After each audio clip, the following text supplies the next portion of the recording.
Demak, bugungi mavzuyimizni boshlaymiz va buni davomi bo'ladi xudo xohlasa keyingi efirlarda. Lekin bugun birinchi, demak, asosiy qismini boshlaymiz.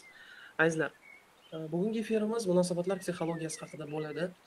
Ko'pchilik mm, ayollar va hattoki ko'pchilik qizlar, yigitlar tomonidan ham juda ko'p aynan munosabatlar psixologiyasiga oid savollar juda ko'p kelgan va bugun men ko'proq munosabatda ko'pchilikni deylik, balki o'ylantirgan, balki ko'pchilikni mana shu qiynab keladigan bizda savollar bor. Ko'pchiligimiz bunga ahamiyat bermaymiz. Va bu erkaklar psixologiyasiga oid. Ya'ni qizlarda xabaringiz bor, mana Instagramda yana faoliyatni mana 2 haftalardan beri boshlaganimizdan buyon yana ko'plab mana shu ayollar, qizlar tomonidan ko'p so'rovlar bor shunaqa. Man ajrimdaman, qayta munosabat qurish uchun nimaga e'tibor berishim kerak, menga mana shunaqa inson kelyapti. Ya'ni ko'p bunaqa so'rovlar. O'tmishimni unuta olmayapman yoki yana kelayotgan inson oldingi mana munosabatda bo'lgan erkagimni tasvirlab kelyapti, yana o'sha abyuzer, manipulyatsiya qiladigan inson kelyaptida. Va qanday qilib mana shu sog'lom munosabat qurishimiz kerak va bunga nimalarga e'tibor berishimiz kerak. Men endi ko'proq mana shu bugun munosabatlarda haqiqiy o'zingizni juftingizni o'zingizga deylik jalb qilish uchun qoidalarni aytib ketaman va ehtiyot bo'lishimiz kerak bo'lgan tomonlarni aytib o'tib ketishim kerak. Chunki ko'pchilik bog'lanib qoldim, unuta olmayapman yoki munosabatimiz ayrilib ketdi, men bog'lanib qolibman unga deyishdi. Shuning uchun kelinglar birinchi o'rinda bog'liqlikdan boshlaymiz. Esingizda bo'lsa, men kanalga kim ko'rgan bo'lsa mana yozishinglar mumkin. Men kanalga shunaqa bir ma'lumotlar ham ulashdim. Ya'ni bog'lanib qoluvchi psixologik tip haqida. Ya'ni yigit kishida ham bu bo'lishi mumkin, и ayol kishida ham bo'lishi mumkin. Ya'ni erkakda ham, ayolda ham bo'lishi mumkin. Qiz bola yigit kishida ham bo'lishi mumkin. Ya'ni bog'lanib qoluvchi tip. Bog'lanib qoluvchi deganda nimani tushunamiz? Bog'lanib qoluvchi deganda siz bir inson bilan gaplashdingizda, ya'ni munosabatda bo'ldingizda va unga bog'lanib qoldingiz. Ko'pincha bu insonlar munosabat tugaganda yoki munosabatni tugatishga oz qolganda juda qattiq stressga tushishadi. Endi sizda mana hozir efirda o'tirganlarda sizda bog'lanib qoluvchi tip, ya'ni bog'lanib qoluvchi tur mavjudmi? Bog'lanib qoluvchi psixologik deylik mana shu sizda shunaqa tip bormi, yo'qmi? Keling, men buni ba'zi asosiy sabablarini aytib ketaman, chunki bu juda katta mavzu. Birinchisi, sizni tashlab ketishlaridan qo'rqasiz. Bu birinchi sabab. Ya'ni agar sizda kimdir, bu bo'lishi mumkin faqat sevgi munosabati bu yerda nazarda tutilmayapti, diqqat qilinglar. Bu yerda umumiy munosabat aytilyapti. Ya'ni bu do'stingiz bor, do'stingizdan ham sizni tashlab ketishdan qo'rqishingiz mumkin. Demak, bu yerda faqat o'ylamanglar, faqat sevgimi deb. Yo'q. Demak, birinchi sababi, ya'ni birinchi belgisi, sizni tashlab ketishlaridan agar qo'rqayotgan bo'lsangiz, ya'ni bu juda katta qo'rquv bo'ladi. Demak, sizda bog'lanib qoluvchi tip mavjud bo'lish ehtimoli bor. Ya'ni siz bilasizmi, munosabatda qanday yo'lni tutasiz? Hech qanaqa sabablarsiz unga telefon qilishingiz mumkin. Hech qanaqa sabablarsiz hamma munosabatingiz ham yaxshi normada ketayotgan bo'lsa ham ichingizda qanaqadir trevojность. Trevoga degani o'zbek tilida vahima. Qanaqadir vahima, hozir qayerda ekan, kim bilan ekan, hali ham meni sevarkanmi degan savollarni ko'p aylanayotgan bo'lsa sizni miyangizda munosabatda bo'lib turib yoki o'sha erga tegib bo'ldingiz yoki o'sha uylanib bo'ldingizda, ba'zida erkaklarda ham mana shu narsani murojaat qilishadi. Juda ko'p rashkchiligini sababini tagida ham shu yotadi. Ular bog'lanib qoladi o'sha insonga va endi u meni tashlab ketadi deb o'ylashni boshlaydi. O'sha qizi, o'sha ayoli yoki meni endi tashlab ketadi. Hozir qayerda ekan, kim bilan ekanda. Bu ko'pincha ayollarda, qizlarda e, murojaati borasida man shu mavzuni ochyapman. Ya'ni ko'pchilik anglolmasdan man uni sevib qolganman, shuning uchun unutolmayman. Yo'q, bu insonlarda bog'lanib qolish, nima deyiladi o'zbek tilida? Bog'lanib qolish psixologik tipi mavjud. Buni yechish kerak. Demak, buni birinchi belgilarini aytyapman. Agarda sizda demak bu belgilar bo'lsa, demak buni ishlashingiz kerak. Demak, birinchi belgisini aytdim. Demak, birinchi belgisi nima ekan? Siz bog'lanib qoluvchi inson yoki inson emasligingiz birinchi belgisi siz sababsiz qayerda u, kim bilan u, mani hali ham yaxshi ko'radimi degan savollarni ko'p o'ylaysiz. Ya'ni munosabatingiz normada bo'lgan vaqt ham yoki sizni do'stingiz, sizni eng yaqin do'stingizligini bilasizda, mani yana tashlab ketsachi do'stim yoki menga xiyonat qilsachi yoki boshqa do'st mendan yaxshiroq boshqa do'st topib olsachi. Ko'rganmiz shunaqa insonlarni. 3ta 4ta do'stlar yig'ilishsa, dugonalar yig'ilishsa, eng yaqin dugonam degan insoningiz qaysidir dugonangizga nimadir yaxshi gap gapirsa, boshqa o'sha dugonasi unga nisbatan munosabat o'zgarib qolganini ko'rganmiz. Qo'rqadi. Boshqa dugonasiga emas, faqat menga yaxshi munosabat qilish kerak degan bolalarni ham ko'p kuzatganman, chunki men yoshlikdan kuzatuvchi obrazida bo'lib kelganman. Maktabda ham qarardim, shunaqa insonlar bor edi. Boshqa bir o'sha yaqin dugonam degani boshqaga bir ruchka berib yuborsa yoki nimadir qilsa, bu sras xafa bo'lardi o'sha ruchka bergan dugonasidan. Ya'ni ko'ryapsizmi, bu yerda ham bog'lanib qoluvchilik tipi mavjud. Ya'ni mendan ketib qoladi. Sevgida ham demak xuddi shunaqa, sababsiz vahima. Ikkinchi sababi, ya'ni ikkinchi belgisi to'g'riroq. Второй признак. Признак bu o'sha belgi degani. Ikkinchi belgilardan biri, bu asosiysi, arzimagan narsadan katta janjal chiqarish. Arzimagan narsadan. Misol deylik, siz qanaqadir oddiy bir kichkina narsani katta qilib muammoga aylantirib yuborishingiz mumkin munosabatda. Deylik, o'zi aslida o'sha emotsional holatdan tushganingizdan keyin tushunasiz, что bu unchalik muhim narsa emas edi. Yoki deylik, qayergadir borishingiz kerak edi, kasal bo'lib qoldi yoki kelolmadida, kelolmasligini aytyapti. Siz srazu vahima qilib nimadir qildingizda, janjal chiqardingiz. O'sha sevadigan insoningiz bilan-da yoki o'sha munosabatdagi insoningiz bilan. Ya'ni har xil kichkina melchlardan, ya'ni kichkina mayda narsalardan pashshadan fil yasab siz munosabatda demak ko'p janjallar chiqarayotgan bo'lsangiz yoki bilmadim, endi munosabatda hammada bu har xilda baribir.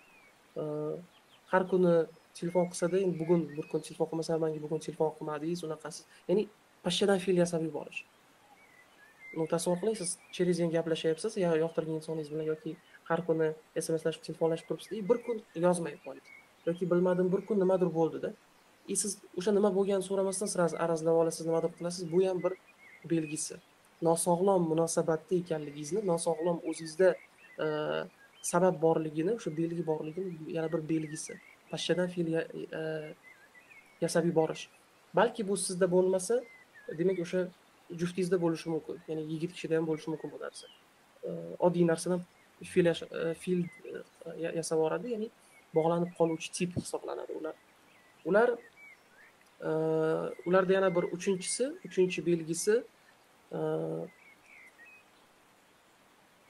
ko'p o'zi haqida so'raydi yoki o'zini nima desam bo'ladi, bog'lanuvchi tip inson quyidagi savollarni beradi. Men haqimda nima deb o'ylading? Ko'p yozadi, ko'p uni tekshirishga urinadi va mana bu quyidagi savollarni berish mumkin. O'shanda nima deganding yoki o'shanda mana bunaqa deganding deb eslatish yoki mendan xafa bo'ldingmi deb tez so'rash. E'tibor bering. Hech qanaqa sababi yo'qda, просто o'tiribsizda, sizga salom deb yozyapti-da, nimaga bugun yozmadingiz, u mendan xafa bo'ldingizmi? Ya'ni sirazi xafa bo'ldingizmi deb so'rash. Ya'ni qarang, bu inson nima deb o'ylayapti. Demak, yozmay qo'ydimi yoki hozir kayfiyati yo'q bo'lib, uchrashuvga chiqdi-da, o'tiribdi ikkalasi. Deylik, yigitmi? Keling, mana yigitni misol olamiz. Yigit kayfiyatsiz o'tiribdi. Qizda bog'lanib qoluvchi tip bor yoki yo'qligini bildirish uchun mana qizda boyagi biz aytgan sababni misol keltiraman. U aytadi. Kayfiyati yo'q o'tiribdi, lekin ikkalasi menda xafa bo'ldingizmi, nima xato qilib qo'ydimmi? Yo'q, hammasi joyida, просто o'zim kayfiyatim yo'q desa aytish mumkin. Menda xafa bo'ldingiz, nimadir deb qo'ydimmi, nimadir qildimmi? ko'rasizmi, o'zini haddan oshiq aybdor his qilish, haddan oshiq shu man nimadir qildim, mandan xafa bo'lgan degan fikrda yuradigan yigitlar yoki o'sha qizlarda ham demak mana shu bog'lanib qoluvchi psixologik tipni belgisi bor degani. Yana bitta juda katta bir belgilaridan biri bu siz o'zingizni shaxsiy chegarangizni boshqaga o'tishga qo'yib berasiz. Ya'ni o'sha sevayotgan munosabatda bo'lgan insoningizga qo'yib berasiz, sizni shaxsiy chegarangizni bosib o'tishga. Ya'ni siz tayyorsiz uni so'kishlariga, uni nimalardir sizga bosim qilishiga, shu faqatgina shu sizni tashlab ketmasa bo'ldi-da. Faqatgina shu sizga yozib tursa, sifat tursa bo'ldi. Siz ursa ham, so'ksa ham, nimadir talablar qo'ysa ham, shu narsani qilishgacha tayyor bo'lgan qizlar yozyapti. Men hamma narsadan voz kechdim, u uchun unaqa qildim, bunaqa qildim. Endi nima qilay, qanday qaytaring, menga o'rgating. Men aytaman, har doim ularga javobim shunaqa bo'lyapti-da. Ya'ni o'zingizga qayting, oldin o'zingizni seving. Tushunmayapti ba'zilari nima deyotganimni-da. Qandayman, keyin u menga qaytib keladimi yana o'zimni sevsam. Ko'rasizmi, hali ham tushunmayapti-da.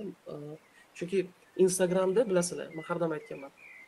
2-3 ta yozuvda 3 qator narsada men hamma narsani tushuntira olmayman. Bu birinchidan.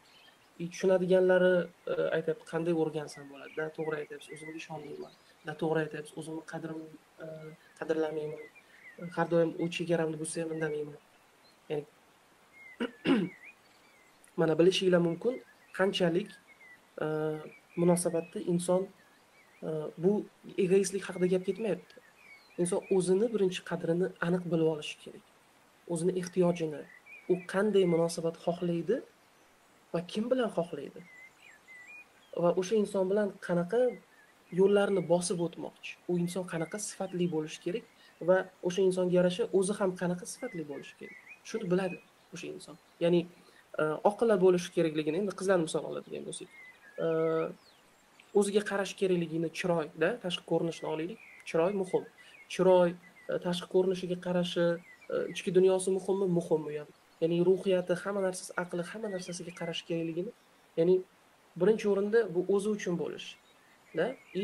O'sha qanaqadir o'sha munosabatda qo'yiladigan jarayonga o'ziga javob berish va qadr.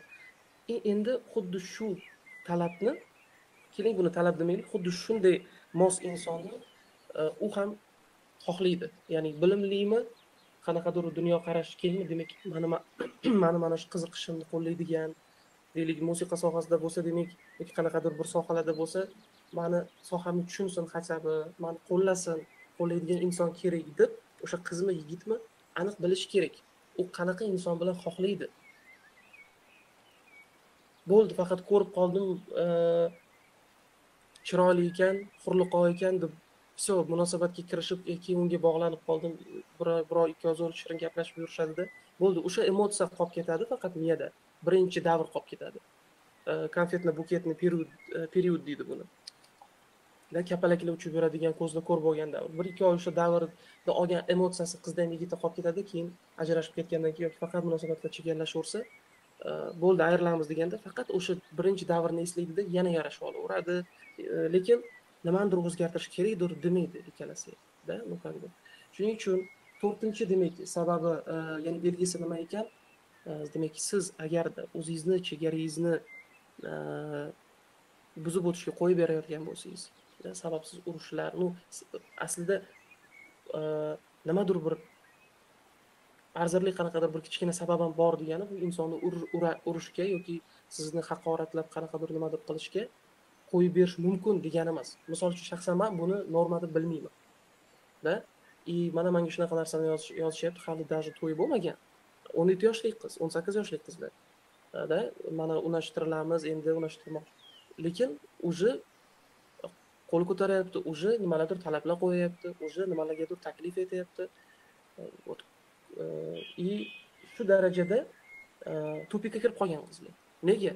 Chunki ko'p meni bu fikrim, ko'p hammada emas, ko'p oilalarda nosog'lom muhit bor. Nosog'lom muhit va o'sha bugungi kunda o'sha ijtimoiy tarmoq ko'rayotgan ularning videosi, hamma narsa miyasdagi romantika imенно shu yoshda.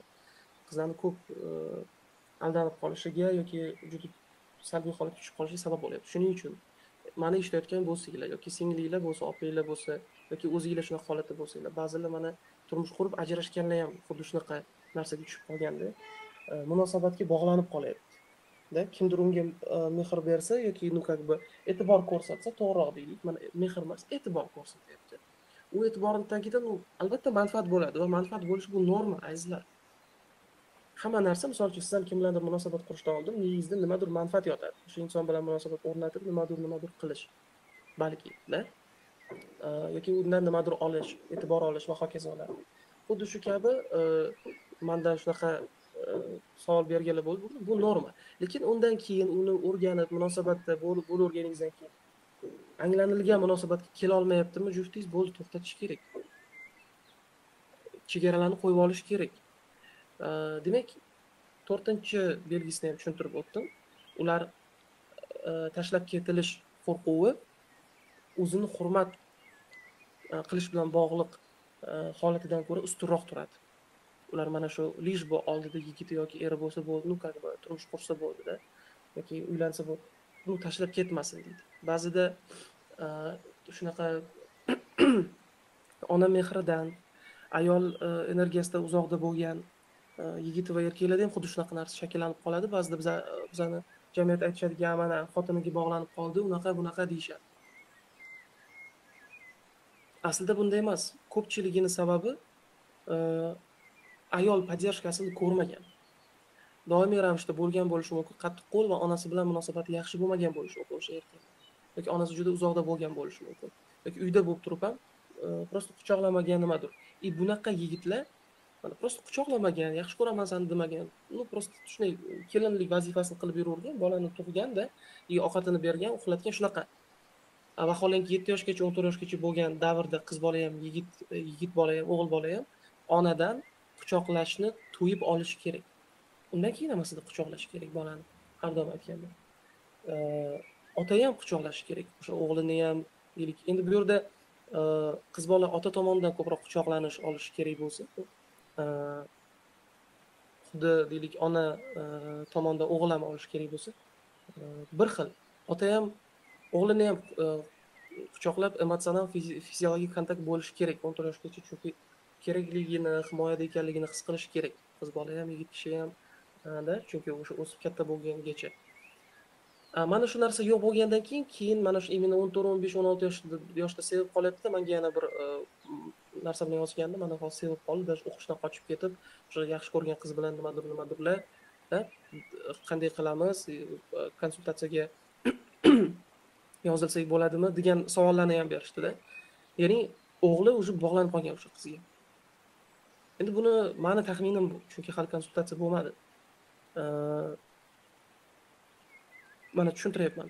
Nega? Chunki emotsional yetarli bo'lmagan bo'lsa ayol tomonidan, demak, o'sha ayol obraziga bog'lanish kuchli bo'ladi. Qiz bolada naborot bo'lishi mumkin. Erkak kishiga oid qanaqadir o'zini o'sha qanaqadir to'lmay qolgan qismi bo'lsa, keyinchalik u balog'at yoshiga kelib qanaqadir uni fantaziyalari bilan birlashib ketadi-da, o'sha gormonal holati bilan, keyin kimgadir bog'lanib qoladi. Sevib qoldim deb o'ylaydi, lekin bu miyadagi ximiya. Bu o'sha insonning o'sha holatdagi ximiyasi. Ko'pchilik bu holatda 19-20 yoshdan keyin o'zi tushunib yetadi, что sevmagan, prosta o'shanaqa jarayon bo'lgan. Ya'ni ximiya bu miyani ishi-da. Bu sevgi, biz aytadigan qo'shtirnoqchidagi sразу paydo bo'lib qoladigan bir ko'rsatgan bu ximiya bu. O'sha qanaqadir bizani doimiy yoshlikdan ko'rib kelgan yoki bizni genimizda qanaqadir misol uchun mana tipaj bo'ladi-da. Tipaj degani kimgadir bo'lsin, bo'yi uzun yoqishi mumkin, как бы yoki yuzini chertasi to'rtburchak, yumaloq, hammani har xil tipaji bor. Bu ham insonning psixologik holati bilan bog'liq. Misol uchun 10 ta insonni olib kelib qo'yib, bitta aktyorni yoki aktrisani olib kelib qo'ysangizda, endi rol o'ynab beruvchi. Yoqdimi shu tip senga, shuni ko'rinishi desangiz, shu 10 tasidan 5 tasi ha deb 5 tasi ma'qullamasligi mumkin.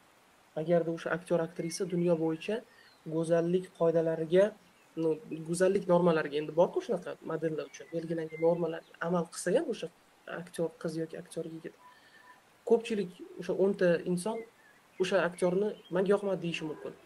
Ya'ni demak, aslida siz tanlayotgan o'sha kimnidir ko'rganingizdagi o'sha paydo bo'ladigan iliqlik u sizni fantaziyangizdagi, miyangizni ichidagi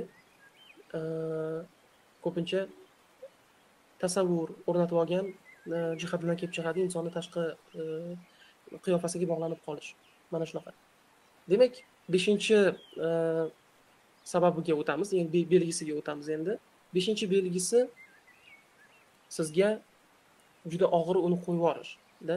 Misol uchun bog'lanib qoluvchi insonlarning yana bir belgisi ular oxirigacha yopishadi.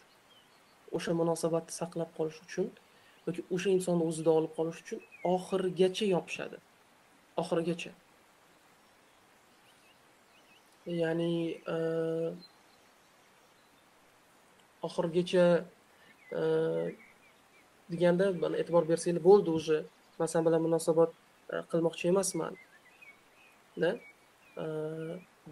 desa ham yoki bo'ldi biz sen bilan munosabat to'xtatamiz degan taqdirda ham u insonlar yoki o'sha bog'lanib qoluvchi tipdagi inson nima qiladi?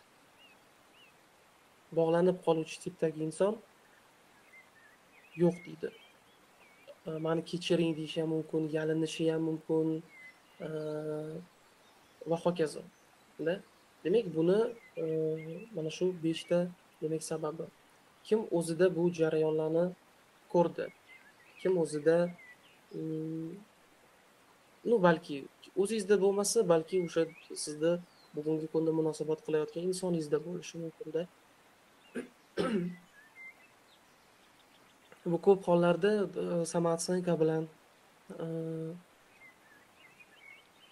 bog'liq bo'lishi mumkin-da. Ko'pincha bog'lanib qoluvchi tipdagi insonlar mana bog'lanib qoluvchini o'tdik-da. Bog'lanib qolib qochuvchi degan tip haqida men ma'lumot bergandim. Ular ichida baribir o'sha munosabatdan qo'rqish, sevgidan qo'rqish dasturlari bo'lishi mumkin ularda va ular shu sabab munosabatga kirmaydi. Yoki munosabatga kiradida, lekin tez yo'qoladi. Mana kim bilandir tanishishi mumkin, kim bilandir yoqtirib gaplashishadi-da, lekin o'zi 1 hafta, 2 hafta yoki 1 oy, 2 oy o'tgandan keyin baribir ketishadi. Chunki ular o'sha demak boya aytganimizdek, yoshlikda mehrga как бы erishilinishi kerak-da.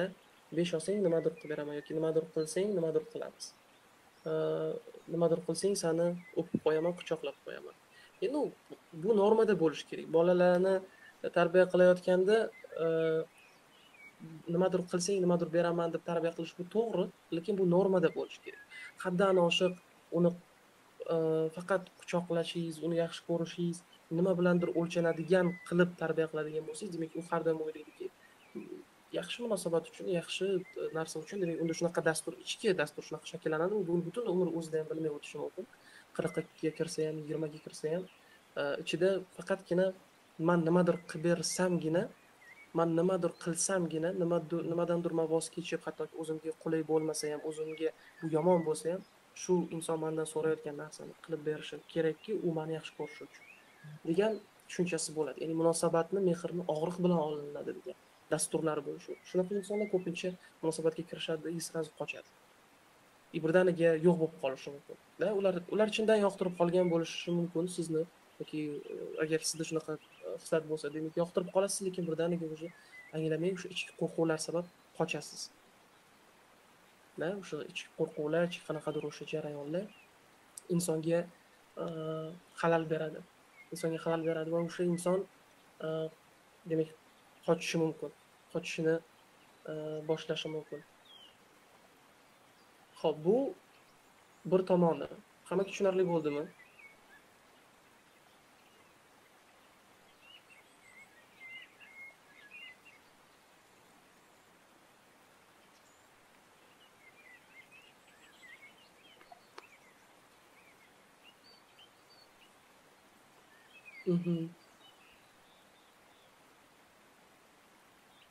Demak, nima uchun bu mavzu o'tilayapti? Tushunib olishinglar uchun. Chunki munosabat qurayotganda bu juda muhim bilim. da juda muhim bilim. Men hozir qisqacha buni kiritdim, чтобы tushunib olishingiz uchun munosabatda. Aldanmaslik uchun yoki keling mana aldanmaslik demaymiz, o'shanaqa sifatli bo'lgan inson ham buni xohlab qilmaydi-da, chunki u shunaqa xarakterli, xuddi shunaqa dasturli bo'lib qoldi. Buni endi o'sha bog'lanib qoluvchi tip borligini bilgan inson, u qiz bolami, ayol kishimi, yigit kishimi farqi yo'q, u o'zi psixoterapiyada ishlashi kerak. Mana psixolog bilan ishlashi kerak uni o'zi. Tushunib, uni sababi nimada, nima uchun u shu insonga mana unuta olmayapman, bog'lanib qoldi da, unutsa nima bo'ladi? Buni maxsus savollar bilan ishlab og'rig'iga boriladi-da, uni yechish kerak bo'ladi. Yechib uni o'sha kamida 1-2 oy o'sha transformatsion metodikalardan o'tgandan keyin u keyin o'zi anglab, ongli munosabat qilishni boshlaydi. Qo'rquvlari bilan qilmaydi munosabatni, tushunib qila boshlaydi-da. Bu juda muhim. Bu juda muhim. Shuning uchun inson eng avvalo o'ziga sevgisini qaytarishi, o'zini sevishni boshlashi, o'zini tanlashi egoistlikdan farqli o'laroq. Mana baxtni o'zingga sovg'a qil seminarida buni biz tushuntirdik yetarli darajada. Ya'ni egoistlikdan farqli o'laroq o'zini seva olishi kerak. O'zini qadrlay olishi kerak. O'zini nima xohlayotganini, unga nima kerak ekanligini u bilishi kerak. Tushunishi kerak buni. Hayotida o'zini maqsadi, ya'ni munosabat qurishda ham, oila qurishda ham, farzandli bo'lishda ham o'zini aniq maqsadi bo'lishi kerak. Nima uchun shu ishni qilayotganini o'zi bilishi kerak. Даже kim bilandir men munosabatda bo'lib yuribman. Ko'pincha mana boyaga aytgan munosabatlarimiz yoshlarda, shu guvoh bo'lyapman. Prosta bo'ldi. Oldida men sevgan insonim bor desa bo'ldi. Shunaqa jarayon, lekin maqsad yo'q. Nima uchun munosabatda yurganini bilmaydi. Nima uchun shu insonni unuta olmayotgan, nima uchun shu insonni unuta olmay qiynalayotganini bilmaydi. Даже bu narsa keyin bilasizmi nima bo'lishyapti? Ular shu narsa bilan meni majburlab kimgadir turmushga berishdi yoki uylantirishdi deb kim bilandir oila quradida, haligi o'sha meni haqiqiy sevgimidi deb, qo'sh tirnoq ichidagi haqiqiy sevgimidi deb o'ylagan tipaj xayolida qolib ketgani uchun keyin o'zi turmush qurgan inson bilan baxtli bo'la olmaydi.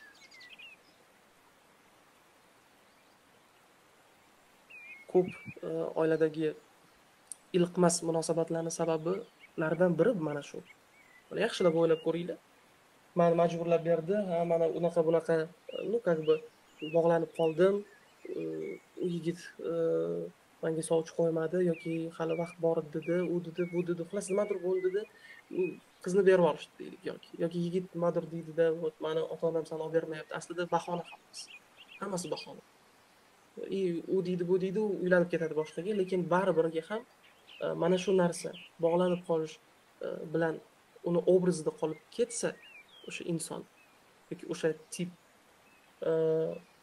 keyin ong o'sha yopilmagan munosabatga tortaveradi. Taqqoslashni boshlaydi ong.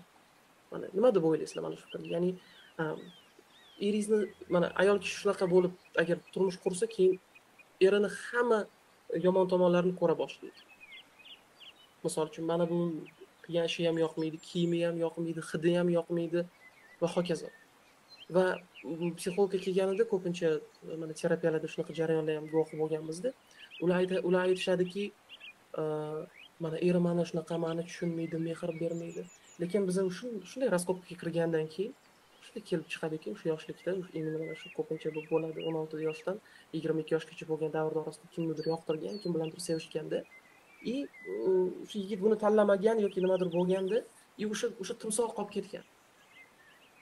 Bugungi kunda bu aytib berayotgan er haqidagi faktlar, erini deylik qanaqadir qo'pol munosabati boshqasi, boshida unaqa bo'lmagan bo'ladi.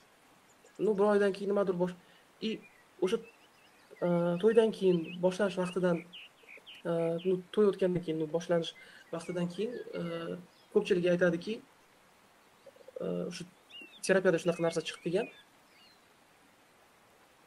Uni taqqoslash bo'lgan. Mana u boshqacha edi.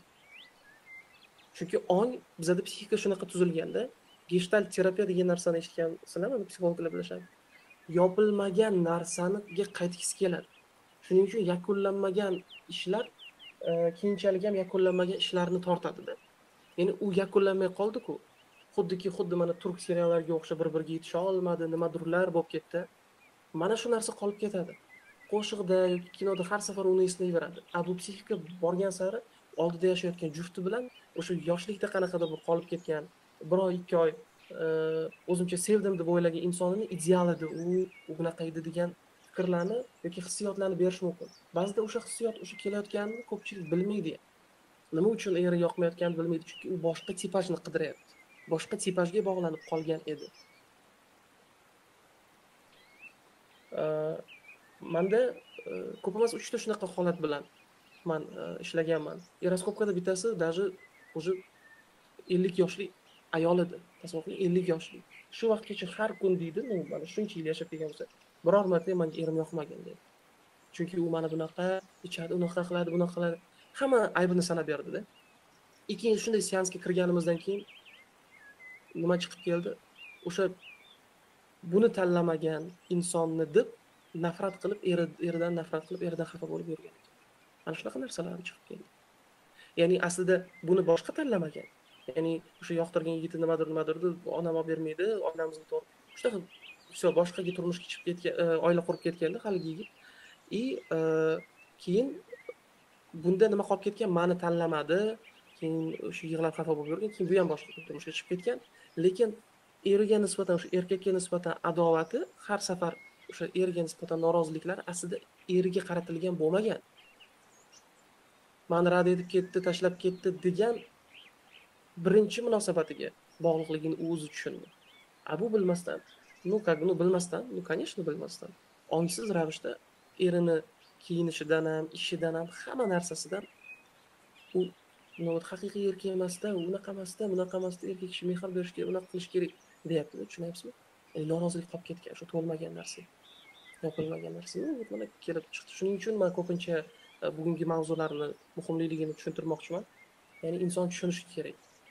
Bog'lanish tipi bilan agar kimda psixologik og'riq bo'lsa, yechish kerak. Darslar bor, mana bepul mana darslar beryapmiz-da. O'sha samotsiyakasi ustida ishlab, o'sha vaziyatga qaytib, vaziyatga prosta o'sha sevgan inson emas, uchinchi shaxs sifatida ham qarab ko'ringlar o'sha munosabatlarga.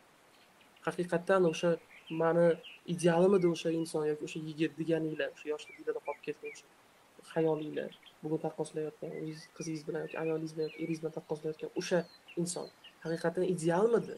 Siz 1 oy, 2 oy yoki 1 yil, 2 yil munosabatda bo'lib yurib, buni ideal deya olasizmi? Yashab turmasdan, yashab ko'rmasdan. Aslida bu ahmoqlikda bu. Menga aytishadi, mana menga shunaqa bir ortimdan yurgani bordi, o'shanga tegib ketsam yoki o'shanga uylansam yaxshiroq bo'lardi. Qayerdan bilasiz? 2 oy, 3 oy как бы ha qilib yurganingiz bilan oila qurgandan keyin mutlaqo boshqa narsalar boshlanadi. Mutlaqo mas'uliyat, mutlaqo uni siz bilmaysiz, siz balki u sizga to'liq ochilmagan bo'lishi mumkin. Siz ham unga to'liq ochilmasdan faqat o'zingizni yaxshi chiroyli tarafingizni ko'rsatgan bo'lishingiz mumkin-da, xarakteringizni hali ko'rsatishga ulgurmagan. Lekin mana bu yerda yillab yashayotgan insoningizga sekin xarakteringizni ko'rsatishni boshlaysiz. Shuning uchun ko'pchilikni mana bugungi kundagi ko'pchilik mana erta ajrimlar, mana shu konsultatsiyadagi men ularni so'rovini o'qib ko'rsam, ko'pida srazu norozichilik, srazu o'sha yaxshi emasligi, o'sha uni tipiga to'g'ri kelmasligi, taqqoslashlar juda ko'p juftini. Yechimga qarab borishi yo'qda, aybdorni izlash kuchli. U aybdor, men aybdor edim, u bunaqa edi, bu bunaqa edi. O'rtaga yana qaynonasi bilan qaynotasini zakusga ketib qoladi. Mana ular ham bunaqa tushunmaydi men uni. Va hokazolar xullas. Oilamiz bir-biriga to'g'ri kelmaydi va hokazo, bir-birini aslida yechimga borish yo'q. Faqat muammo aybdorni izlash. Shu bilan munosabat borgan sari botqoqqa botib boraveradi. Chunki bir-birini xafa qilishda davom etadi. Kundan kunga aytiladigan og'riqli gaplar ko'payadi. O'ylaysiz, singan ko'z oldingidek bo'ladimi? Bo'lmaydi oldingidek. Shuning uchun chuqurlashtirmasdan vaqtida ishlash kerak. Endi keyingi mavzuga o'tamiz va keyin masalaga savol-javobga vaqt beraman. Kelishdikmi? Chunki hali vaqtimiz bor. Men keyingi siz bilan ochmoqchi bo'lgan tomonimni munosabatlar borasida. Bugun erkaklarga to'xtaldik-ku, ayollarga yaxshi bo'lishi uchun. Endi oxirigacha shunga turib shu mavzuni o'tib beraylik, чтобы hammaga foydali bo'lsin. Xo'p, munosabatda erkaklar bilan munosabatlar psixologiyasida erkaklar bilan nima deydi? Qizil chiroq belgisi deylik. Qizil chiroq belgisini qanday tushunsa bo'ladi? Qizil chiroq degani shu erkak bilan munosabatga kirishingiz kerakmi yoki yo'q? Birinchi belgilardan biri aslida bu psixologik tomondan qaralyapti-da, balki sizga o'sha erkak norma bo'lishi mumkin, uni shu xarakter deydi. Uni noo'rin yoki deylik, boshqacharoq hazil qilishi. Ya'ni bunaqa erkaklar yoki bunaqa yigitlar sizni ustingizdan kuladi, ya'ni yumor, hazil qilyapman deydi-yu, g'alatiroq hazil bo'ladi. Bunaqa yigitlarni, erkaklarni ajratib turadigan tomoni. Ularni ko'pincha hazil qilishi sizni yerga urish bilan bo'lishi mumkin. Ya'ni sizni yerga urish bilan bo'lishi mumkin-da. Lekin siz ham qanaqadir yumor qilganingizda, ya'ni hazil qilganingizda sizni hazilingiz ko'tarmaydi. Agar bunaqa erkak yoki bunaqa yigit bilan munosabatingiz bo'lsa, demak o'ylab munosabat qilishda, demak tavsiya etilyapti psixologiya tomonidan. Ya'ni agar shunaqa erkak shunaqa bo'lsa, ya'ni qarang, siz qiz bola yoki ayol sifatida baribir hazil qilganingizda qanaqadir qo'pol hazil qilmaysiz-da. Lekin shu mana shunaqa qanaqadir kichkina hazilingizni yoki hazil huzur kulgu yo'y nimadir bo'ldi-da, nimadir tegdi balki uni yuziga, siz nimadir deb aytdingiz. So, agarda u sizni hazilingizni ko'tarmayapti, lekin sizni ustingizdan hazil qilyapti. Qanaqa hazil? Yaxshi hazil normadagi bo'ladigan hazillar bor, buni tushundik. Lekin hazillar bor, sizni taqirlaydigan, mana bo'ladi-yu, ahmoqga o'xshaysan, unga o'xshaysan, bunga o'xshaysan deb qanaqadir bir hazil aralash, kulish ustingizdan hokazo. Sizga qanaqadir bir og'riqli bo'lganini aytsangiz ham battar bo'lib davom etish. Lekin siz ham qanaqadir kichkina hazil qilsangiz, buni ko'tarib qilsangiz. Mana bu abuzer yoki o'sha manipulyator inson qarshingizda turganidan dalolat beradi. Ya'ni bu ham sizning empatiyangiz bir-biriga tushmayotganidan ham dalolat beradi. Va u katta ehtimol bilan abuzer, manipulyator bo'lishi ham mumkin. Aslida manipulyatorlik hammamizda bor, hammamizda. Demak, ko'pincha o'sha ularni empatiyasi bir-biriga tushmaydi. Mana empatiya degani inson bir-birini hissiy his qilishi, bir-birini o'sha bir to'lqinda o'tirib sizda kayfiyati nima uchundir yo'qligini sira sezasiz. Yoki yolg'ondan ham kulayotganini sira sezasiz. Yolg'ondan ham kulishga urinib, nimadir yashirayotgan. Empatiyani kuchliligi bo'lishi kerak. Ba'zida shunaqa juftliklar bor, bittasi настроенияsi вообще yo'q bo'lsa ham, bittasi oldin kulib, nimadir qilib, xuddi bu bilan hech narsa bo'lmayotgandek yuradi. Yo'q, demak, o'rtada kontakt yo'q. Bilmayaptimi buni holati nima? Empatiya yo'q demak. Demak, yumor nimani ko'rsatadi? Yumor, ya'ni hazil insonlar o'rtasidagi, ya'ni insonni fikrlash doirasini ko'rsatadi. Chunki yumorni ham chiroyli qilish. Chiroyli qilib hazil bilan, nimadirlar bilanda, chiroyli qilib kimgadir hazil qilish, bu insonni intellektual salohiyatidan dalolat beradi. Raz o'sha narsani chiroyli qila olmayaptimi o'sha qiz, demak biling, что-то не то. Demak, bir-biringizga tushmayapsizlar degani. Ikkinchi belgilardan biri. U o'zgarishni xohlamaydi. Uni ko'pincha aytadigan gapi shunaqa bo'lishi mumkinki, mani borimcha qabul qilsang qabul qil, bo'lmasa ket. Ko'pincha shunaqa iborani ishlatishadi. Mana shunaqaman, men o'zgardim, men borim shu.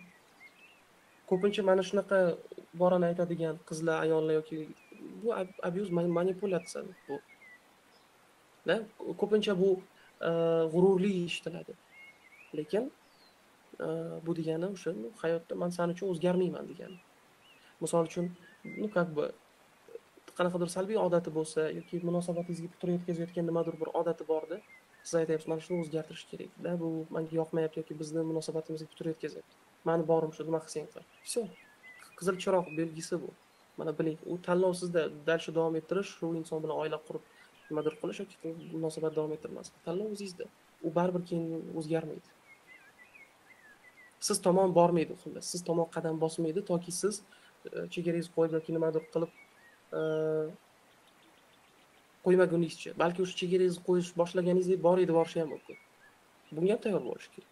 Ras siz o'zingiz tanlamoqchi bo'lib sog'lom munosabat o'rnatmoqchi bo'lsangiz, shunga tayyor bo'lishingiz kerak. Все. Mana shunaqa. Bu ikkinchi belgisi edi. Munosabat bu har doim qarama-qarshi e, ustupkalardan iborat. Bilasizmi, qarama-qarshi ikki tomonlama yon berishlardan iborat munosabat. Misol uchun siz yon beryapsiz, yon bosyapsiz, nimadir xarakteringiz borda, shuni injiqlik qilmayapsiz yoki nimadirlaringizni sal normada ushlashga harakat qilyapsiz-da.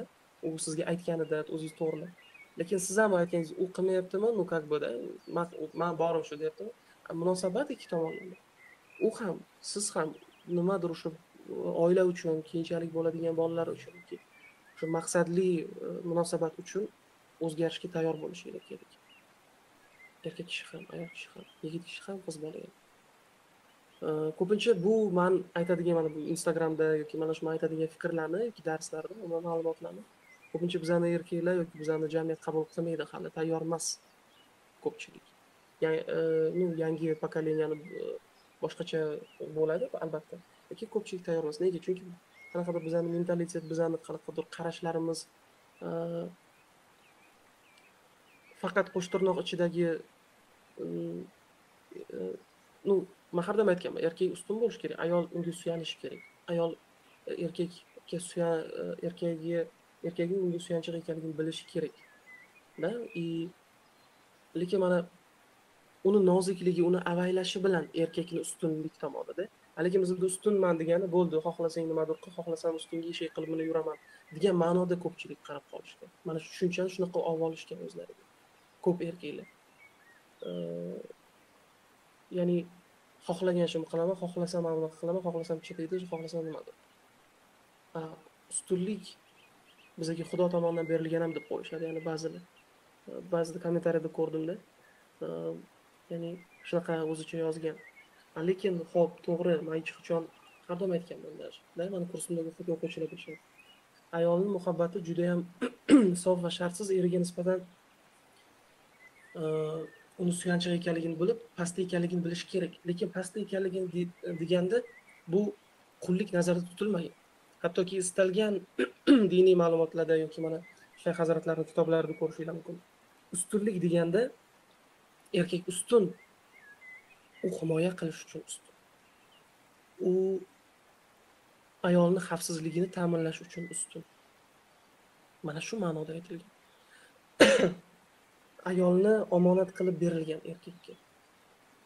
Lekin ular mana shu ayol pastda bo'lish kerak deyilgan, biza erkak ustun deb aytilgan ma'lumotni bilmadim, o'zicha bizani dinsizlik chiqarib kommentariyada unaqasi ayollar bunaqa. Bizada unaqa fikr bildirilgani yo'q. Ko'pincha mana shu narsani hali qabul qila olishmaydi erkaklar. Chunki o'zini xarakteri og'rig'iga, yarasiga tegib qo'yamizda biz shu gaplarni ko'pincha.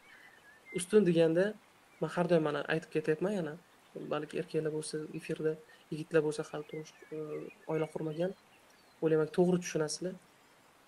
Din tomondan ham aslida mana Shayx hazratlarining kitoblarini o'qisanglar, ustun ekanligimiz to'g'ri. Ayol bizga suyanishi, biz ulardan bir pog'ona deylik yuqorida degan ma'nodagi ma'lumotlar bular to'g'ri, lekin qaysi ma'noda aytilgan?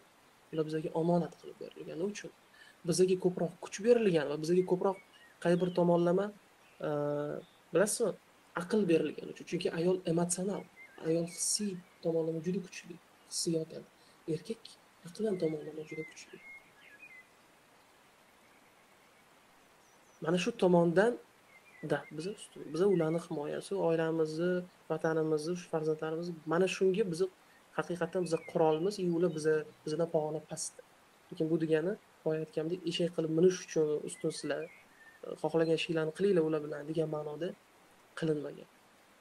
Kimga og'riqli ta'sir qilgan bo'lsa ham, men shu fikrimda qolaman, shu fikrni men ilgari surishda davom etaman. Все. Keyingisiga o'tamiz. uchinchi demak belgilardan biri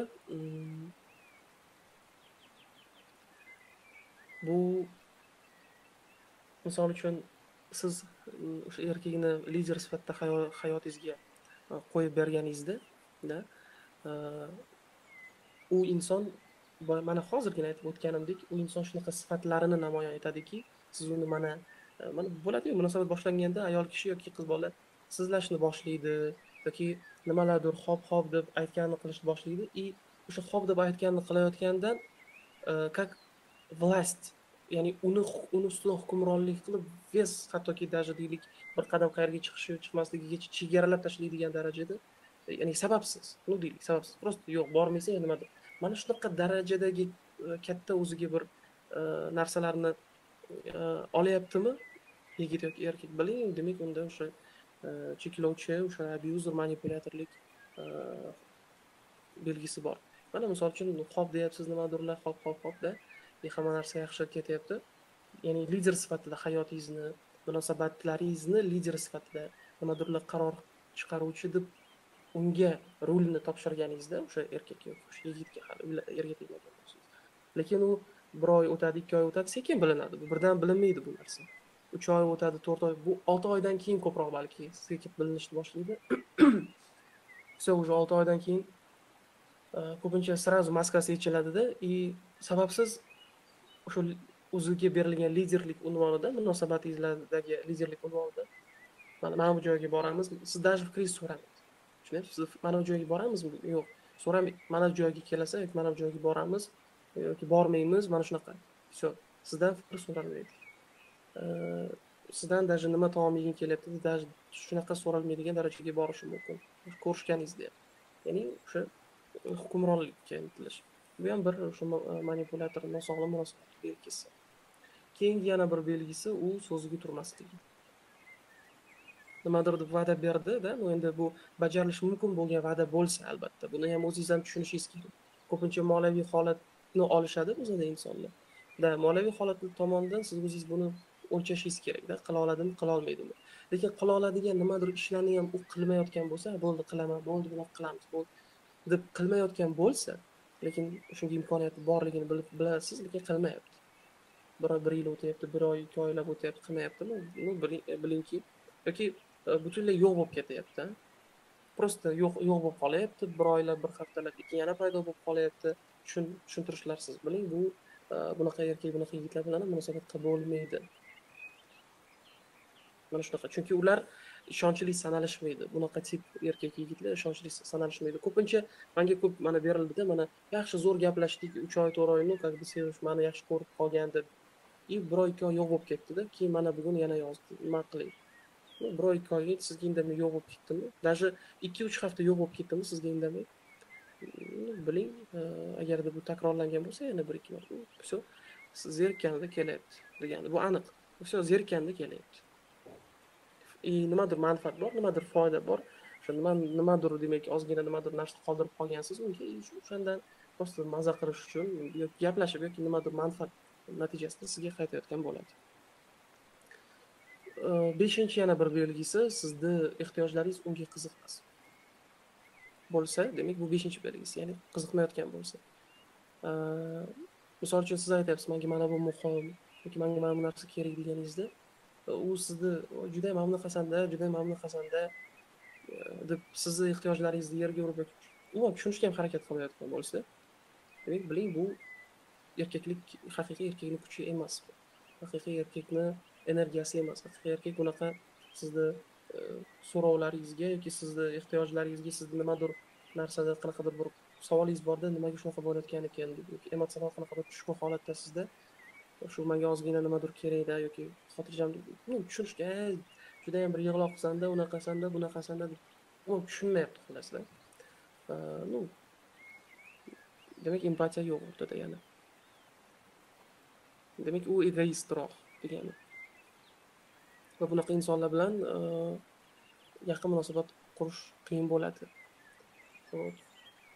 bu qanaqadir kichkina sabablardek ko'rinishi mumkin sizlarga lekin bu mana shu yerda to'xtataman chunki vaqt bo'ldi boshqa sabablarga o'tmayman bu eng katta qizil chiroqlar edi. 50 daqiqa bo'libdi efirimiz.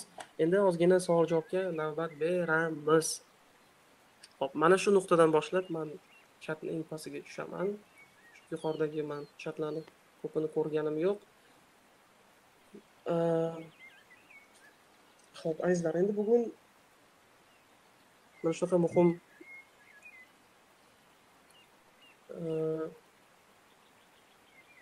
mavzularni ko'tardik. Endi savollarga to'xtalamiz. Faqat iltimos takrorlanuvchi savollarni bermanglar. Takrorlanuvchi deganim sizni savolingizga o'xshash biror boshqa savol bergan bo'lsa, iltimos mana kuzatingda, o'shanga javob olgan bo'lsangiz, o'xshash savollar bo'ladi chunki.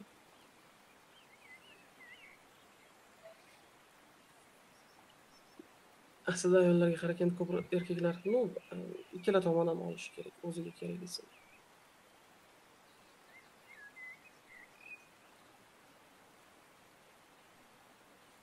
Qanday qilib erkak kishini o'zgartirsa bo'ladi? Aslida inson o'zi tushunib o'zgarishi kerak. Endi buni agar ayol tomonidan oladigan bo'lsak, ayol kishini kutuvi, ayol kishini niyati, ichki energetik qarashi albatta erkakka ta'sir qiladi. Nafaqat erkak, balki bolalarga ham ta'sir qiladi.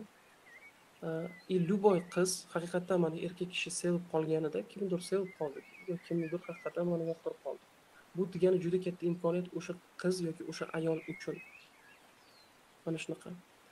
Ya'ni imkoniyat degani o'sha erkak kishi, misol uchun, mana onasi uchun, oilasi uchun nimalardir qilish juda kuchli-da erkakda.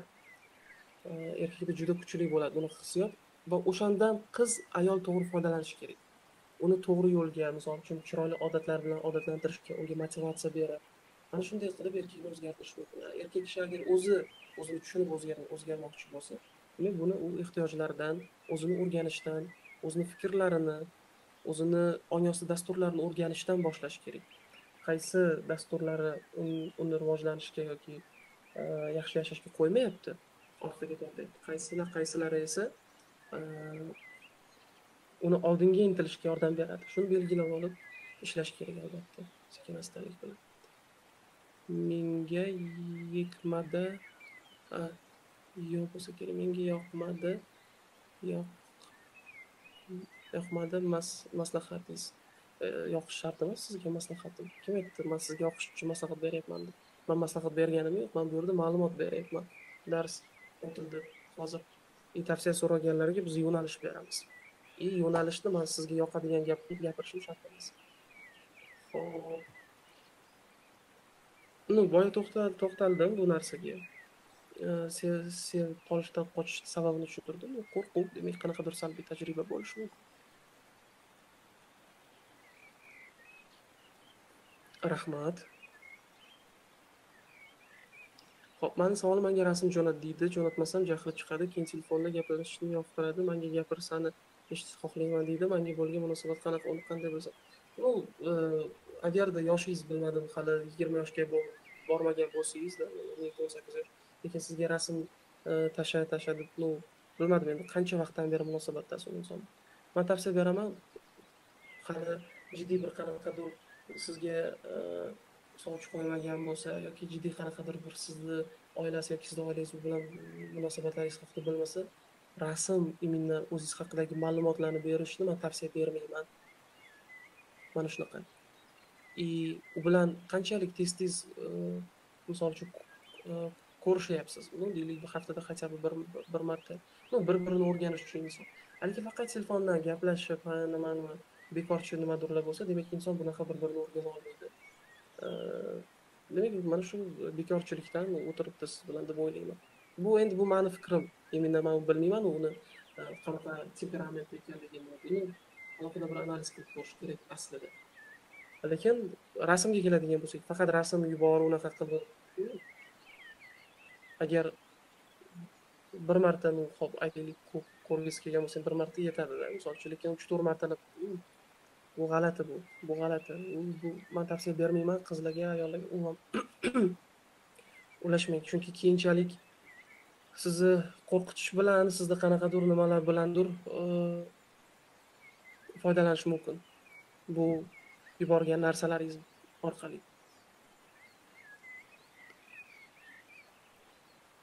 qanday qilib odam o'ziga ishonishi mumkin, o'zini boshqara olishi ishonch inson oldiga maqsad qo'yib o'sha maqsadlarga erishish natijasida keladi. Insonga o'zini o'zi hurmat qilish ham xuddi shunday keladi. Buning uchun inson oldin qilgan yutuqlarni eslashi kerak. Bu chaqaloqligimizdan tortib yurishni o'zimiz o'rgandikmi? O'rgandik. Bu ham bir katta bizning hayotdagi aslida yutug'imiz. Necha marta yiqilib, mana bu ko'p kursda shuni misol keltiradi, mana o'quvchilarim bilishadi. Necha marta yiqilib, necha marta yumalab, emakilab, balki 1000 martalab harakat qilib ko'rganmizda, lekin yurib ketdik. Demak, inson o'zi tushunishi kerakki, o'sha davrda hozir bizga nimadir qanchalik qiyindek tuyulayotgan bo'lsa, aslida chaqaloqlik davrimizni bilan taqqoslaydigan bo'lsak, o'sha yurib ketish ham biz uchun shunchalik qiyin bo'lgan. Hozirgi hayotimizda oldida turgan nimadir katta masalangiz bo'lsa-da, buni o'sha yurib ketishdek deb qarang. Farqi biz bugungi kunda o'zimizga yutuq emas tomonlarimiz ko'rsatamizda, boshqalarni taqqoslab, u unaqa qilib yuborgan, bu bunaqa, men xunukman, men omadsizman deymizda, bir ikki marta qilib ko'ramizda, shu oldimizdagi turgan masalani yechishga harakat qilamiz yoki maqsadga erishishga harakat qilamiz. O'xshamasa bo'ldi, tashlaymiz. O'xshamasa bo'ldi, o'tiraveramiz yig'lab, meniki o'xshamayapti, nima qilay, qayerga boray, domlaga boraymi, psixologga boraymi, folbinga boraymi deb o'tiramiz. Lekin taqqoslab ko'ring, necha marotaba biz o'sha chaqaloqligimizni harakat qilganmiz. Yiqilsak ham turganmiz. Bo'ldi, men yura olmas ekanman deb o'ylashimiz mumkin edi-ku. Yo'q, nimaga? Chunki yurishga bizga ilhomni Xudo bergan. Yaratgan ichimizda mana shu orqali bizni boshqargan. Demak, biz tushunishimiz kerakki, inson aslida o'ziga qanday ishonsa bo'ladi emas, insonga o'sha ishonch bor. Inson o'sha ishonchga, inson o'sha asl holatiga qaytish kerak, eslash kerak. Tushunish kerakki, uni butun o'rab turgan olam ham, uni butun o'zligini ham yaratgan tashkil qilishini tushunish kerak. Yaratgan bu katta qudrat-ku. Qanday qilib meni yaratgan Xudo buyukligini bilib turib, men nimadir qila olishimga ishonmasligim kerak. Sababini qilib-da izlab. Demak, inson avvalo o'zini tanishni boshlash kerak. Bu yerda ketadi aql, tana, ruh bilimini o'rganish kerak. Shuning uchun mana Baxtli o'zining sog'liq jonli seminarida ham, mana yaqinda boshlanadigan kursda ham biz mana shu bilimni batafsil o'tamiz. Seminar dasturini men kursga ham kiritdim. Ya'ni tanamizda qanaqa ehtiyojlar bor, ruhimizda qanaqa ehtiyojlar bor. Seminarda buni biz 4 soat tez o'tdik, nukatda asosiy joylar. Kursda esa buni biz har bittasini darsga bo'lib batafsil ichiga kirib o'rganamiz. 15 tadan oshiq katta darsda biz efirlarda buni o'rganamiz kursda. Marhamat, mana shu o'zingizga ishonch, qanaqa qaytarish bepul darslardan foydalanib ko'ring. Kursimizdagi o'zlikda anglash darslarimiz bor. Ana shu yerda o'zini boshqarish uchun inson o'zi tushunishi kerak mexanizmni. Misol uchun, mana tasavvur qilib ko'ringlar, konditsioner bor-da o'zida. Siz buni mana boshqarishni bilishingiz uchun nima qilasiz? Ochasiz instruksiyasini. Mana sariq knopkasi, o'rtadagi bilik yoki qizil knopkasi on off yozilgan, demak u yoqib o'chirar ekan. Xuddi shunday gap. Inson o'zini oldin boshqara olish uchun oldin tushunish kerak. U nimadan tashkil topgan? Mana biz nimadan tashkil topganmiz? Ongimiz nima vazifani bajaradi? Ong ostida nima, qanday dasturlar bor, yoki tanamiz borligi, tanamiz ichida ruhimiz borligi. Inson o'ylab ham ko'rmaydi. Qanaqadir bizani bugungi kunda boshqarayotgan ehtiyojlar bu faqat tananing ehtiyoji ham bo'lishi mumkin. Balki biz qaysidir ehtiyojimizga juda ko'p e'tibor berib yuborgandirmiz. Shuning uchun nafsimiz bizni tortib ketgandir. Qaysidir ehtiyojimizni butunlay bizni yopib tashlagandirmiz. Yashirib, ichimizda bosib, bu yomon, bu gunoh, bu. Lekin bu tanamiz ehtiyoji-ku, biz biologik mavjudotmizda. Uni normaga keltirishni o'ylab ham ko'rmaymiz. Ichimizda yopib yuramiz qaysidir ehtiyojlarimizni, fikrlarimizni. Demak, inson o'zini oldin o'rganishi kerak. Nimadan tashkil topgan? Qaysi knopkalari bor uni? Bu xuddi shunga o'xshaydi. Boshqarish uchun oldin o'zingizni o'rganishingiz kerak.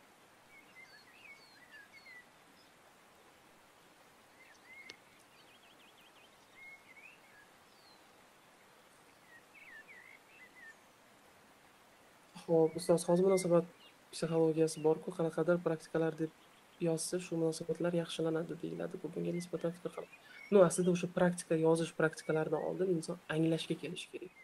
Kechirim yozasizmi, shukronalik yozasizmi yoki tasavvur qilib kelajak, bizda ham bor, ko'p terapevtik amaliyotlar yoki tortish qonuni deydi, boshqa da ular ishlaydi. O'sha inson yoki o'zingiz xayolan qilayotgan inson bilan uchrashishingiz ham mumkin. Xo'p, keyinchi anglamasdan qilsangiz bu praktikalarni, yozishmi, chizishmi, qanaqa praktika qilsangiz ham yoki meditatsiyani anglash bilan qilmasangiz, uni natijasi davomiy bo'lmaydi. U kelishi mumkin, u baxt olib kelmasligi mumkin sizga. Uni baxtlilik, davomiyligi kam bo'lishi mumkin. Bu xuddi nimaga o'xshaydi? Mashina deysiz, lekin mashinani nima uchun so'raganingizni o'zingiz bilasiz, keyinchalik u sizga baxt keltirmaydi. Mana shunaqa praktikalarni hammasi ishlaydi. Praktikalarga nisbatan fikrim shu. Praktikalar insonni xuddi fitnessga borib nimadir qilib shug'ullanganingizdek ongingizni o'zgartirishga, fikrlarni o'zgartirishga juda yaxshi yordam beradi. Lekin ko'proq men tavsiya berardim, anglashga oid bilimlarni eshitinglar. Ichingizdan kelsin, чтобы ichingizdan nimadir uzilib ketadi-yu, mana zanjirlar. Ha, mana tushundim, mana bunaqa narsa ekan. Deb birinchi ruhingiz anglasa, keyin u praktikani qo'shimchasiga ortidan qiladigan bo'lsangiz, u zo'r natija beradi.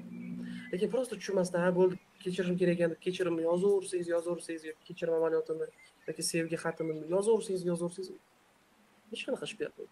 Oldin ongingizdagi chegarani yechmay turib, travmalarni ishlamay turib, sevaman yoki menga mana bunaqa inson kelsin, yoki mana bunaqa inson bilan yuribman deganingiz bilan ongingiz sizga ishonmaydi.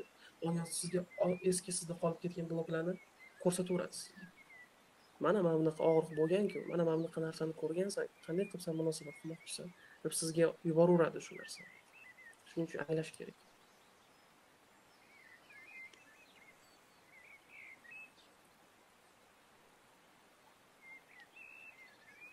Xo'p, ustoz, men ayni shu nuqtadaman. Boshlig'im bilan u abuzer, manipulyator, lekin u bilan kelishmasam ishlab bo'lmaydi. Shaxsiy chegaramni qo'yishga harakat qilgandim. Meni yomon ko'rib qoldi. Yaxshi kelishib ishlashim uchun kechirim so'rashim. Aslida misol uchun siz ishchi sifatida qilishingiz kerak bo'lgan narsalar bor. Boshliq sifatida u ham qilish kerak. Boshliq haddan oshiq narsani sizga yuklatgan bo'lsa, lekin siz buni haqqingiz talab qilgan bo'lsangiz, u sizga bosim o'tkazayotgan bo'lsa, nima qilasiz o'sha joyda ishlab? Bu meni birinchi savolim. Ikkinchi tomonga e'tibor berishingiz kerak. Bosim bor, sizga energiyasi yoqmaydigan bosimli joyda ishlayotgan bo'lsangiz, birinchidan fikr, qanaqadir qo'rquvlaringiz bilan bu jarayonni tortgansiz o'zingizga. Sizni qo'rquvlaringiz qo'rqituvchini chaqirgan. Tashqi olam, ichki olam aksi. Demak, shu insonga nisbatan yoki umuman ishga nisbatan, demak, kutuvlaringiz, qarashingiz, gumoningiz boshidan yaxshi bo'lmagan. Demak, birinchi mana shular ustida, gumon, kutuvni ustida, uni o'zgartirish ustida ishlash kerak. Keyin shaxsiy chegarani qo'yishda davom etish kerak, turib berish kerak. Men qadrlayman, menga mana shu belgilangan soatgacha ishlayman, bo'ldi. Ortiq ishlayapman, menga pulini bersin. Все. Buni chiroyli qilib tushuntirib aytish kerak. Yoki yo'q deb sizni yana bosim qilishda davom etayotgan bo'lsa, bo'ldi. Siz zo'r kadrman deb o'zingiz bilsangiz, o'zida rivojlaning, boshqa ish izlang. Millionta ish bor. Просто сразу bo'shab yoki o'zingizni haqqingizni qonuniy talab qiling. Agar sizga har xilcha qilib nimadir sizni noto'g'ri bosim qilayotgan bo'lsa, siz qonuniy huquqingizni talab qilish kerak. Bu bilan siz nima qilayotgan bo'lasiz? Buni unga ko'rsatib qo'yish maqsadida qilmaslik kerak. Unga sevgi bilan qilish kerak. G'alati eshitiladi. Qanday sevgi bilan? Misol uchun bilyapsiz, tushunyapsiz, shu inson boshlig'ingiz nohaq sizga keragidan ortiq ish yuklatib, sizni chegarangizni buzyapti va haqqingizni ham bermayapti. Bu unga ham deylik ruhiy tomonlama, diniy tomonlama ham noto'g'ri ish qilayotganda shu inson tushunsin. Shu inson mana shu qonuniy huquqingiz talab qilib ustidan bilmadim arz qilasizmi, nima qilasiz? Maqsad nima bo'lishi kerak? Mana hozir senga ko'rsataman emas. Mendan keyin u boshqaga zato shu ishni qilmaydi. Zato shu narsani balki u to'g'ri yo'lga qaytaradi degan niyat bo'lishi kerak. Jazolashdan ham yoki o'sha haqqingizni talab qilishdan ham maqsad mana men hurroqman, mana men zo'rroqman degan narsa bo'lmasligi kerak. Mana shu sevgi bilan qilinishi kerak. Ya'ni o'sha insonning ruhini sevib turib, demak, mana boshlig'imda shunaqa sifat bor ekan. Boshlig'imni xohlagan narsa. Aslida bu insoniy tomondan unga yomonliklar olib keladi. Haqiqatan yomonlik olib keladi. Siz bo'lmasangiz boshqaga ham shunaqa qilishda davom etaversa, boshqa tomondan uni hayoti izdan chiqaveradi. Sizlarni haqqinglarni yeyotgan bo'lsa, sizlarga nohaqlik qilayotgan bo'lsa, kelishuvga o'zi amal qilmayotgan bo'lsa, mana bunda kelishuv bo'ladi baribir boshlig'ish. Qilmayapti, uni hayot izdan chiqib ketadi. Siz bir ruh sifatida shu ruhni ulg'ayishi uchun yordam berish kerak. Tushunib, sevgi bilan va o'sha ba'zida inson o'sishi uchun jazolash ham kerak bo'ladi. Jazolash. Mana shu jazolashni faqatgina sevgi niyati bilan qilish kerak. Ruh o'ssin, tushunsin buni noto'g'ri ekanligini. Mana shunaqa. Shuning uchun ko'pincha haqqini talab qilgan va o'zini shaxsiy chegarasini bilgan kadrlarga u boshliq bo'ladimi, boshqa bo'ladimi, har doim yaxshi munosabat qilishadi. Har doim ularga e, berilishi kerak bo'lgan narsa beriladi. Shuning uchun o'zingiznikida turib bering. Assalomu alaykum, yaxshimisiz? Oila arosatda bo'shatishman, ketib ketolmayapman, qolib qololmayapman, nima qilsam bo'ladi? Aytganlaringiz hammasi bor turmush o'rtog'imda, lekin u sabab emas. 17 yil yashadik, sabab bularni xiyonat. Ну, e, xiyonat bu, в общем, отдельная tема. U agarda takrorlanuvchi xiyonatmi yoki bir marta bo'ldimi, qanaqa holat, buni o'rganish kerak. Men o'ylayman, ketib ketolmayapman, shoshilmang. Tavsiyam, imkoningiz bo'lsa, mana bepul amaliyot darslar bor, eshiting va yoqqandan keyin albatta foydali bo'lganini, foydasini sezganingizdan keyin hali vaqtingiz bor, mana baxtni o'zingiz sovg'a qil, kursidan boshlang. Bu mana o'z samatsanka borasida murojaat qilganlar, maqsad tortish qonuni, borliq qonunlarni hayotda qo'llash. Mana shu niyatda murojaat qilayotgan hammaga yoki mana munosabatlar psixologiyasi hammaga mana shu kursni men tavsiya beraman. Faqat undan oldin bepul darslarni eshitinglar. Foyda olsangiz, shu amaliyotdan foydali ekanligini bilsangiz, keyin yoziling. Sirot amalga kerak ekan deb yozilmaydi. Birinchi eshitib ko'ring oldin darslarimizni. Ustoz kutib qolaman deb yaxshi gaplashsak, sovg'a e'tibor va yana nimadir yozsam, javob yozmabmikan deb kutib qolaman. Buni ну, boya aytdim, bog'lanib qolishlik demak. Kutyapsiz, qani yozyaptim, qani nima deb. O'zingiz ustingizda ishlashingiz kerak. O'zingiz ustingizda. Qanday, ну, keling mana qutulish demaylik. Qanday qilib men o'ziga ishongan, sog'lom munosabat qura oladigan ayolga yoki qizga aylanishi mumkin desangiz, bu to'g'ri bo'ladi. Chunki inson nimadan qochish haqida, nimadan qutulish haqida o'ylasa, shu narsa hayotida ko'payadi. Shuning uchun to'g'ri maqsad qilingda, marhamat, bilim oling. Hamma imkoniyat bor. Timsoldagi inson bor bo'lsa, insonni o'sha inson hayotga kelishi, kirib kelishi uchun avvalo insonni o'zi shu darajaga kelgan bo'lishi kerakmi-da, o'zini tushunadigan bo'lishi kerakmi? Albatta, конечно. Hamma kelayotgan inson bizani to'lqinimizga mos keladi. Bu degani, aytganimizdek, oldin o'zimiz to'lqinimiz to'g'ri oqimga tushib olishi kerak. Xursandman, foydali bo'lgan bo'lsa. Menga pul bermaydi, kamga pul so'raydi. Qaysi kitobni o'qib? Men imенно munosabatlar psixologiyasi bo'yicha o'zbekcha kitob bilmayman. O'zbekcha kitob bilmayman. Mixail Lapkovskiyni kitobini tavsiya beraman. Istalgan uni kitobini tavsiya beraman. Shu avtorni yozib oling, agar ruscha tushunsangiz o'qishingiz mumkin. Lekin o'zbekcha varianti yo'q menimcha. Pul so'raydi mendan, o'rgatgansiz shunga. Вот и все. Sizga pul bermaydi. Chunki siz pul so'ramaysiz. Endi buni konsultatsiyada ko'rishimiz kerak. Hamma qanaqadir jarayonlar balki sizda joyida bo'lib, balki joyida bo'lmasligi mumkin. Buni bilmaymiz. O'sha jarayonlarni joyiga keltirish kerak. O'sha ichki ayollik energetika tomonda. Bizga bog'liq tomoni bor. Ya'ni psixologlarga bizga bog'liq emas tomoni bor. Bizga bog'liq tomoni bu insonni deylik hamma narsasi joyida, tashqi ko'rinishi hamma narsa, soch siz o'zingizga qarayapsiz va hokazo, ayollik hamma narsa joyida, lekin loyiq emaslik bo'lishi mumkin.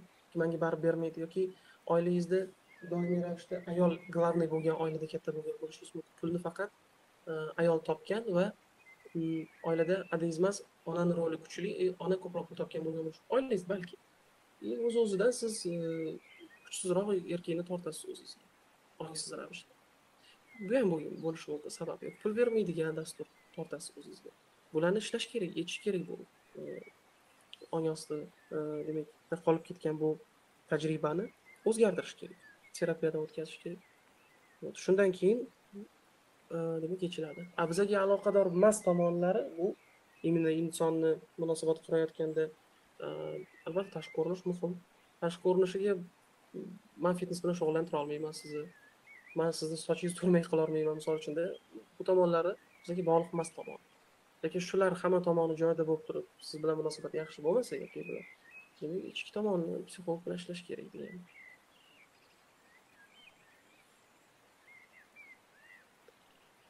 Rahmat. Yoqujon Rahimova. Tajribingiz bilan bo'lishganingizdan xursandman. Majburlikda oila qurganlar misol uchun ota-onasining qarori bilan va shularni hozirgacha tinch yashayotganini ko'ramiz. Ular vaqt o'tishi bilan bir-biriga moslashib o'rganib qolganmi yoki majbur? Buni ulardan so'rab ko'rish kerak. Haqiqatdan keyinchalik men har doim aytganman, sevgi bu vaqti bilan paydo bo'ladigan narsa. Bu degani majburlikdan deya olmaymiz hammanikida. Haqiqatdan o'sha insonlar bir-birini to'ydan keyin haqiqatdan sevib qolgan bo'lishi mumkin. Haqiqatdan birinchi o'rinda bir do'stlik paydo bo'ladi. Tushunish paydo bo'ladi. Ular birgalikda farzand katta qiladi yoki birgalikda nimalardir maqsad qo'yadi. Bu narsa ularni har qanday narsadan ko'ra yaqinlashtiradi. Ikkita juftni. Mana shunaqa bo'lgan bo'lishi ham mumkin. Faqatgina ikkalasini kutuvchi chiroyli bo'lsa, albatta baxtli bo'lib ketishi mumkin.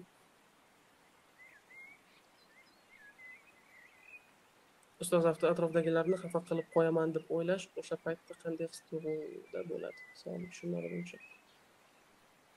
Boshqalarni har bitta ishingizni nazorat qilib, tagida boshqalarni xafa qilib qo'ymaslik uchun bo'layotgan bo'lsa, bu угождающее положение deyiladi, ya'ni boshqalarga faqat yaxshi bo'lsin deb o'zidan voz kechadigan holat.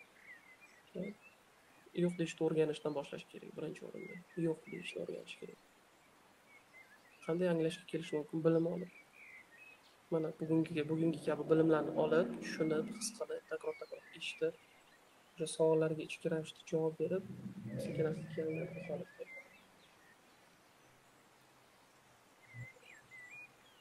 Yoki aka-ukalarimiz bilan munosabatlarimiz yaxshi bo'lmasa, demak, biz shaxs munosabatlarini ham o'rnata olmaymiz. Shu qanchalik to'g'ri? Bu albatta.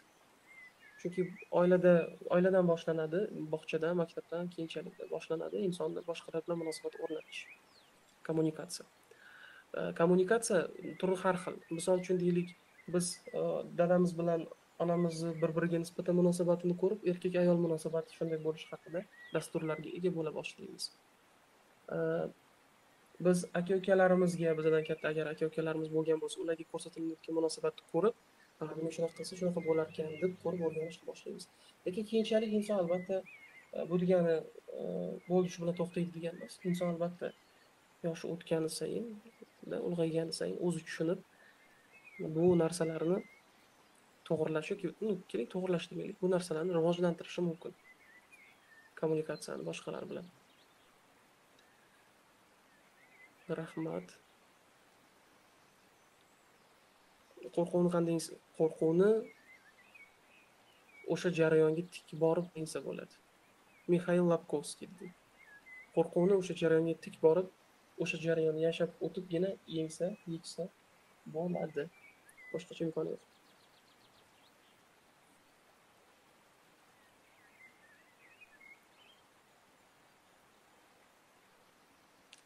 O'zini topa olmaslik, loqaydlik, orzular qilmay qo'yish, qo'rquvni qanday yengilmaydi bular. Bular yengilmaydi.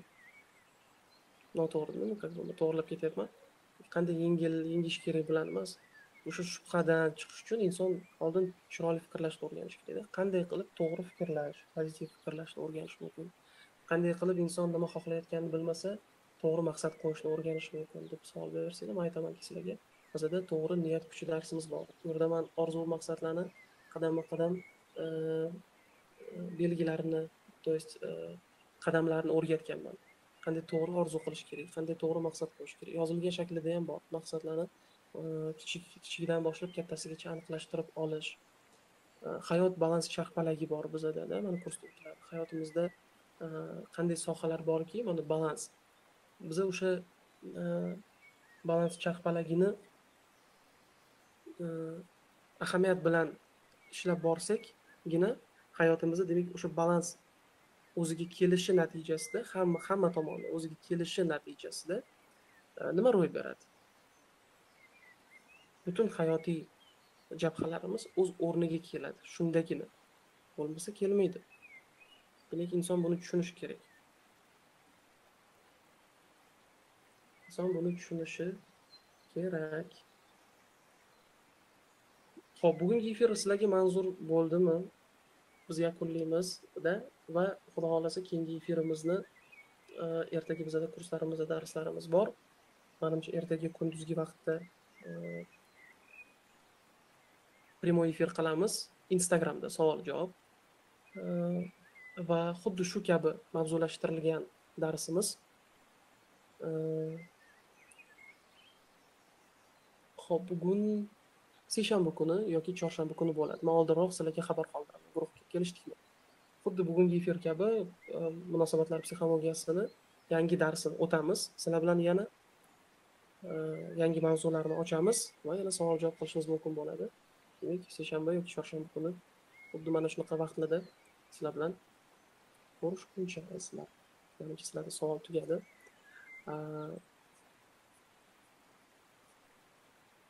Rahmat.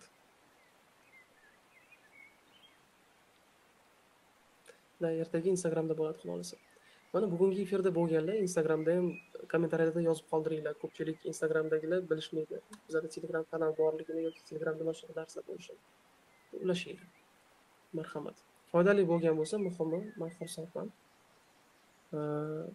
Bizda juda ham ko'p mana yangi qo'shilganlar bo'lsa, oranglarda juda ham ko'p bepul darslar, juda ham ko'p bepul amaliyotlar bor Telegram kanalida, YouTube'da ham foydalaninglar. Birinchi mana menga yozishdida bugun lichkamga ko'pchilik menga qaysi kursni maslahat berasiz, qaysi kurs. Azizlar, kursdan oldin kelinglar.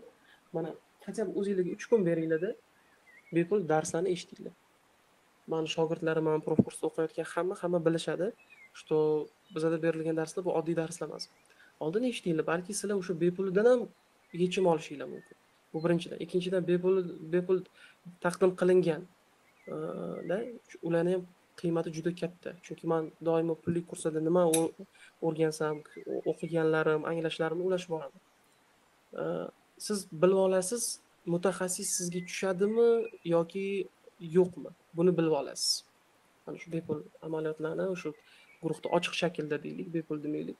Ochiq shaklda mana berilgan darslarni, amaliyotlarni bajarib bilib olasiz. Qani sizga tushadimi o'zi meni fikrlarim, meni berayotgan darslar yoki tushmaydimi? Shuni bilib olasiz. Undan keyin o'zingiz tanlovingizga qarab istasangiz mana jonli seminarimiz zapislarini sotib olishingiz mumkin. Yoki mana xuddi shu kabi jonli bo'ladigan, efirlarda bo'ladigan darslarimiz bor, kurslarimiz.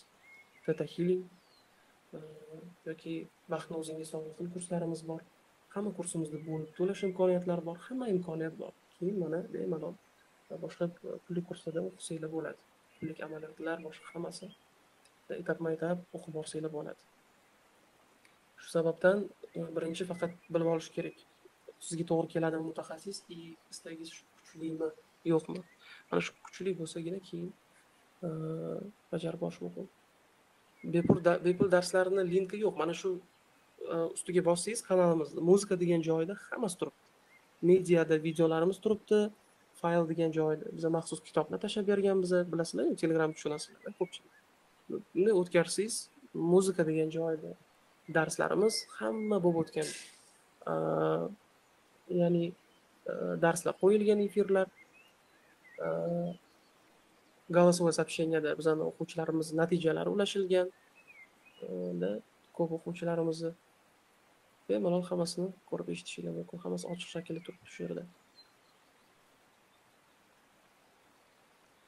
Ruhiy yuksalishni birinchi patogida o'qigandim, zapislar qayta beriladi. Zapislar qayta berilmaydi, o'sha ruhiy yuksalishni birinchi patogi guruh turibdi-yu. Demak, o'zingiz chiqib ketgan bo'lsangiz kerak guruhdan. Biza har bitta kursda o'tiladigan darsni udalta qilmaymiz-ku. Turadi o'sha darslar o'sha guruhda.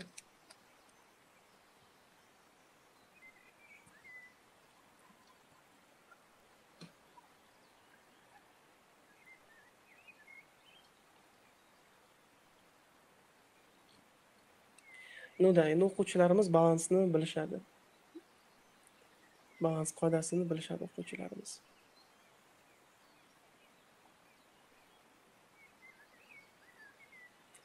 Barchalarga azizlar, katta rahmat bugungi efir uchun.